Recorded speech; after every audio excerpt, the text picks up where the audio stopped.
அது பக்கவாட்டு தாக்கம். நம்ம கட்டிடங்கள்ல எல்லாம் நாம் அச்சு சுமையை தான் அதிகமா பாக்குறோம்.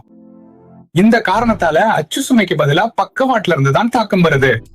இந்த வெள்ளம் எல்லாம் வரும்போது அதுக்கு சரியான உதாரணம் திருவல்லாவுல எங்களோட ஒரு சைட்ல நாங்க பார்ஷியல் பிக்சிங் கொடுத்து செஞ்சிருந்தோம்.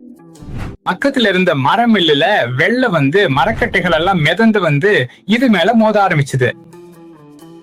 வெள்ளத்துக்காக டிசைன் பண்ணும் போதோ இல்ல கணக்கிடும் போதோ நாம எதிர்பார்க்காத ஒரு தாக்கம் இது.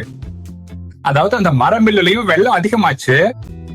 மிதந்து வந்த அந்த மரக்கட்டைகள் எல்லாம் நாம செஞ்ச கட்டுமானத்து மேல வந்து மோதுது. அப்போ நாம இதுல நிலநடுக்கத்துக்காக 1% கணக்குல வச்சிருந்தோம். அதாவது இதுல சொல்லப்பட்ட கனெக்ஷன்ஸ் எல்லாம் கொடுத்திருக்கோம். இதனால லேட்ரல் ஸ்டெபிலிட்டி அதிகமாச்சு.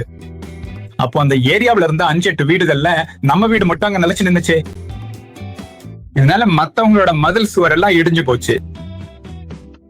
இப்போ மதில் சுவர் கட்டும் போதும் நாம இடையில ஒரு தூண் கொடுக்கறோம். ஏன்னா மதில் சுவர் தான் எல்லா இடங்கள்லயும் உடைஞ்சு போயிருக்கு வாகனங்களோட வேகம் காரணமா. அப்போ நாம டிசைன் பண்ணும்போது அந்த நேரத்துல நமக்கு அவ்வளவு பலன் கிடைச்சது. ஏன்னா இதுக்கு எதுவுமே ஆகல.